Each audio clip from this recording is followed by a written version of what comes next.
West Bromwich Albion had almost just become the first English club to win the double in the 20th century, and even then that was only just the beginning of what was a golden period for the club.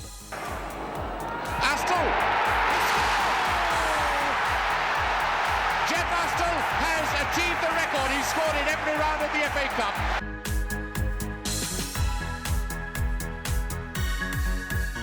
Vic Buckingham had pitched up at the Hawthorns and in his first full season had not only won the club a fourth FA Cup but had taken the club to the precipice of the title and within a whisker of a second league title, which would have been England's first double in the 20th century. It would have been an unmitigated success had Wolverhampton Wanderers not won the league. Almost immediately there was a chance though to go some way to rectify that error as the pair met in the Charity Shield at Molineux. Albion showed incredible fight to come from 2 down twice in a 4-4 draw, sharing the Shield with their nearest and dearest. Ronnie Allen had simply picked up where he left off, scoring a hat-trick. 27 more goals would make him the league's top scorer. Unfortunately, it was results like shipping 4s, 5s and 6s against Sunderland, Wolves, Portsmouth, Leicester, Chelsea, Man City and Sheffield Wednesday, which meant it was a more personally successful season for Allen as opposed to a successful one for the club. Combining a piss-poor 17th place, only 5 points ahead of the relegation zone with a premature exit from the cup in their defence, it made for a shockingly diminishing return for Buckingham and his squad at the Hawthorns. The next 2 seasons would offer the very definition of incremental improvement, from 1954-55's 40 points to the 41 the season after, and by 1957 a tally of 42 points, which factored in an improvement of 6 positions in the mid-table of the First Division in the interim. At least for the 55-56 campaign, there wasn't much cup joy knocking about. A poor defeat to local rivals Birmingham City in the 5th round. The subsequent season, however, was a very, very different story. With a position slap bang in the middle of the league when West Brom pitched up at lowly Doncaster Rovers in the 3rd round in January 57, there was only one mode of success available. Whilst Doncaster and Blackpool both required replays in the earlier rounds, Ronnie Allen's penalty against Sunderland sealing the win in the 5th round, gifting the Albion a quarter-final against Arsenal. A stern task but one overcome with the goals of Whitehouse and Kevin in the Highbury replay. Molineux played host to 2 Midlands clubs in the semi-final as Albion met Aston Villa for a spot at Wembley against Man United. A Whitehouse double staved off the conclusion for another day, the replay being saved for the home of Villa's biggest rivals. 1 goal settled it, scored by Bill Myerscough. Villa ultimately did what Albion could not do and win at their rivals' home before going on to claim the trophy. With that, the season dissipated into a 10-match month of nothingness, only rubber-stamped by Wolves turning up to the Hawthorns and slapping 5 beyond them as they made a pathetic attempt at catching the Busby Babes of Manchester United to reclaim the title. Season over, Albion picked up the ball crafted by Wolves, playing those behind the Iron Curtain in an unbeaten post-season tour of Leningrad, Tbilisi and Moscow, which generated 2 victories and a draw. CSKA Moscow would return the favour at the end of October, helping to officially open the Hawthorns' floodlights in a mental 6-5 scoreline. This coming a month after a miraculous 9-2 thrashing of Manchester City. Very different times here. The club though was purring more so about the incredible resolve shown in a 4-3 triumph over champions Manchester United. Again, very different times. It meant the start of the November saw both Wolves and Albion atop English football, but with Manchester United the favourites to become only the 2nd team in the land to have won the title 3 times in a row. Of course, we know now that will be scuppered in the most heart-wrenching way imaginable in February later on in the season. Less than a month later, Albion and United completed an FA Cup quarter-final where the decimated Old Trafford team snuck beyond Buckingham's side after a replay. In the interim, Albion had blown hot and cold in the league, just as likely to get pumped 5-1 and 4-1 at Kenilworth Road and Main Road as they were to stick 4s and 5s beyond their opponents.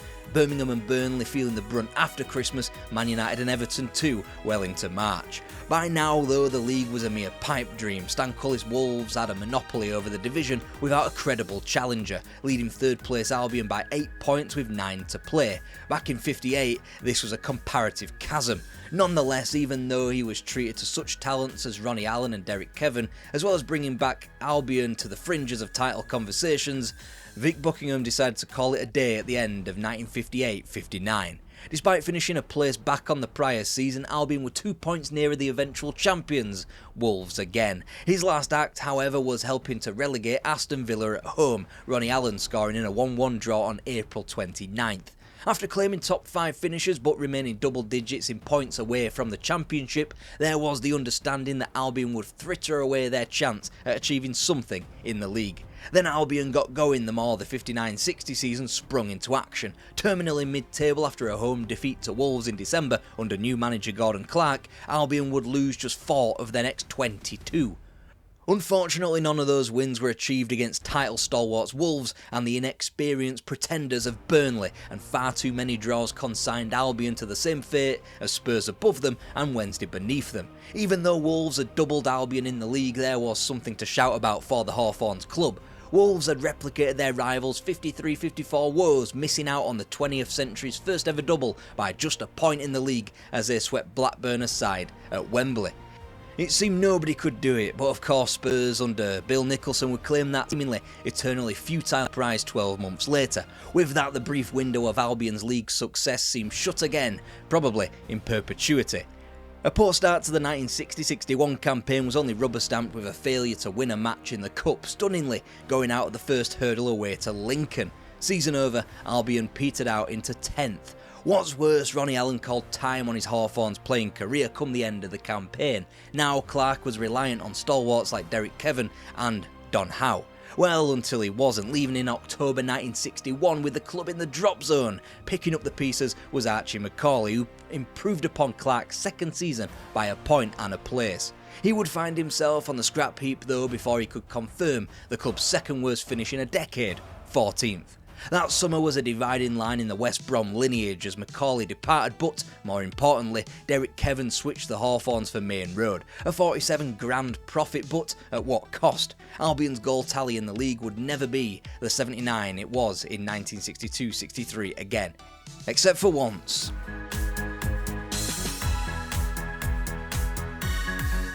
Whilst the goal-scoring mantle of the team would pass on to Clive Clark, signed from QPR 3 years prior, the Hawthorns would be graced by a new manager in Jimmy Hagan.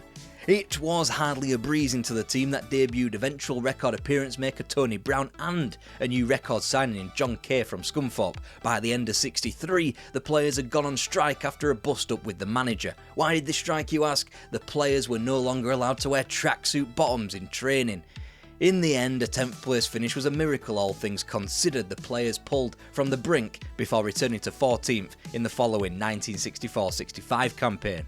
So far, so back to normal for West Brom, you might be thinking. Don't think that, and I've got one reason for you and one game in particular as an example. 5-1 in the Black Country Derby might give you visions of a freewheeling Peter Odom-Wingate and a doomed Mick McCarthy, but this one featured the scoring debut of one Jeff Astle. He started as he meant to go on, firing another beyond Liverpool again at the Hawthorns in what was an otherwise disappointing campaign. Since Don Howard left the season beforehand, Hagan was given a fairly prolific quartet ahead of the 1965-66 season. Each of record signing John Hay, new signing Jeff Astle, Tony Brown and Clive Clark would rack up double figures. This is the exception I spoke of earlier, 91 goals, and yet it was never enough. Not even when fours were twatted beyond Sheffield Wednesday, Northampton, Sunderland and Arsenal, fives slapped past Leicester, Forest and Sunderland, and even sixes smashed beyond Stoke and Fulham. The club some way off this new age pace of Bill Shankly's Liverpool by 11 points. English football had changed. Now it was to be dominated by the enormous calibre of the aforementioned, as well as Leeds, Everton, Arsenal, Chelsea, Manchester United and Spurs. The odd interloper was allowed, but Albion would never grace that list again. Even though Bolton ended the club's cup dreams at the first hurdle comprehensively 3-0 at Burton Park, the season was still a success, and it's for one solitary reason, and that's because they bothered to enter the League Cup for the very first time. Partly because the Football League was starting to make the thing mandatory, partly because they would be staging a one-legged final at Wembley soon, and for the first time, the winners would be granted access into Europe.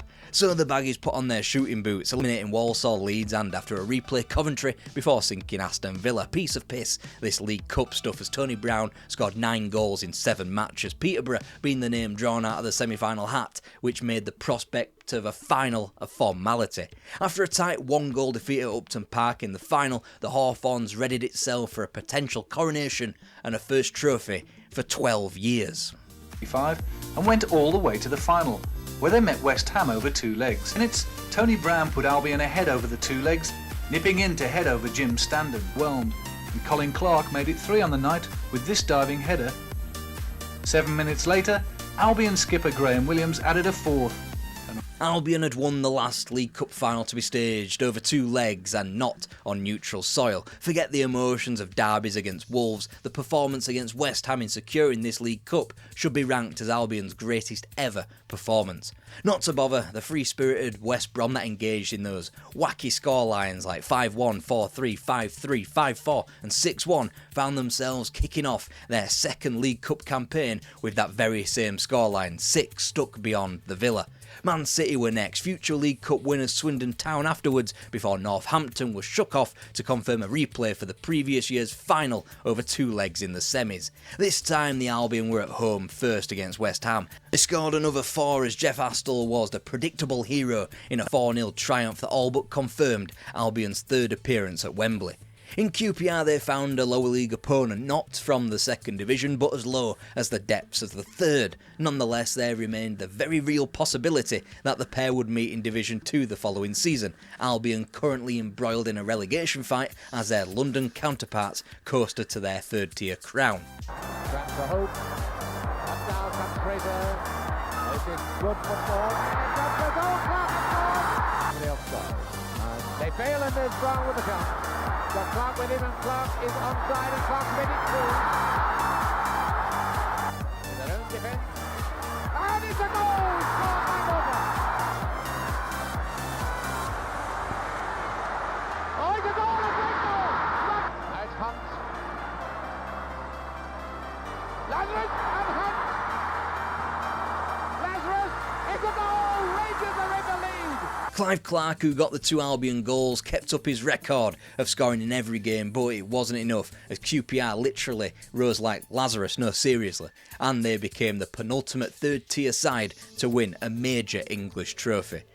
And whilst Albion were the first English club to be eliminated from the Fairs Cup that season, their last 16 performance in the Fairs Cup wasn't bad for a first crack at the continent. Especially when you factor in a Tony Brown hat-trick at home to Utrecht that confirmed their first ever win on the continent. Sadly, Bologna proved too strong in the next round. The club was still scoring by the bucket load, their 77 the 4th highest in the top flight that season, but their 73 conceded was only marginally better than Blackpool, who had been comfortably relegated. Winning 8 of their final 10 spared Albion the embarrassment of a relegation fight. That, along with a slew of transfer requests, confirmed the end of Jimmy Hagan at the Hawthorns, but the success did not leave with him.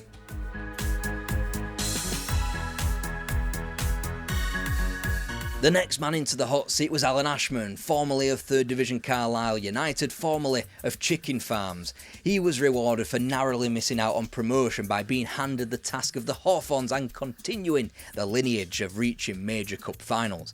The first avenue to replicate his predecessors was quickly binned off when Albion travelled to Reading and got quickly dumped out of the League Cup. It represented the club's first defeat not in a final in the competition. Ashman, though, had already endeared himself to his new public by masterminding a win and a draw over Wolves before Albion routed Burnley 8-1 on Remembrance Day. Despite these results, it was clear that Albion would be nothing more or less than a mid-table club in the First Division as the FA Cup turned up again. With that in mind, the twin powers of Jeff Astle and Tony Brown worked in tandem to almost double-handedly drag the club to Wembley. Brown salvaged a replay against Colchester in the 3rd round as Astle's brace saw off the Essex club after a replay. Southampton required a fourth round replay to be eliminated Aston and Brown with 2 apiece across the 2 ties to confirm a position in the 5th round against their fierce rivals Portsmouth, who were dumped out 2-1 first time of asking, Aston kicking things off on the score sheet naturally. But because Albion hadn't been subjected to a replay naturally, they compensated for this by taking Liverpool to 2 replays in the quarter-final. Whilst the tie was eventually settled by Jeff Astle and Clive Clark, it was really here where the impact of John Kay's reversion to centre-half was viewed as a net positive to the team. And at Villa Park, a great day for West Midlands football when Albion met Birmingham. The winner would meet Everton or Leeds at Wembley. Kick, and Aston scored off the rebound. And who made it 2-0 and put Albion in the final. Now, this is Aston.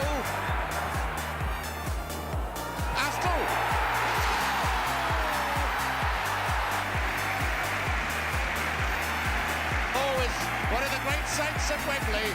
The Baggies boinged again to a trophy, and they were further upholstered to the tune of a young Asa Hartford, who began to be trusted in the team more and more. His first big moments would come in Europe the following season, scoring a goal in each of the club's first 3 continental fixtures, first in grabbing a vital away goal in Bruges, then the first in overturning a deficit back at the Hawthorns before grabbing another away goal in Bucharest in a violent affair. The hero back home in the last 16, however, would be Tony Brown, with his brace in a 4-0 evisceration over the Romanians.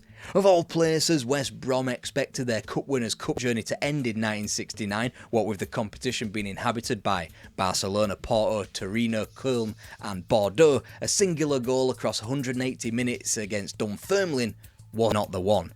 With Europe put to bed for almost a decade, Ashman's side did not relent on the cup side of things. In a refreshing change of pace, only 4 matches were needed for Albion to reach the semi-final of the FA Cup, as Norwich and the exponential threat of capital delights in Fulham, Arsenal and Chelsea were eliminated. It meant Leicester City and the Baggies as a result were made favourites at Hillsborough to return to Europe. Alan Clark, a Midlands lad, former Walsall player and schoolboy fan of the Albion, the man to break West Brom hearts. Alan Ashman would spend massively that summer, bringing in a slew of talent from Colin Sugget, Danny Hagan and Alan Glover to Jim Coombs, just in order to keep up. Not to worry, via Aston Villa, Ipswich Town and Bradford City, as well as quarter-final cup revenge over Leicester and a 2-legged triumph over Carlisle United, Ashman returned Albion to Wembley, where they'd meet Manchester City. Only as far as Ray Wilson. And here's another high one to look for Aston, going in, and it's there by Aston, with only 5 minutes gone. Somerby to flick it on in spite of the pain. And it's there, equaliser. Oh, and he did well to get that over. Bell flicking it on, Pardo, with Pardo.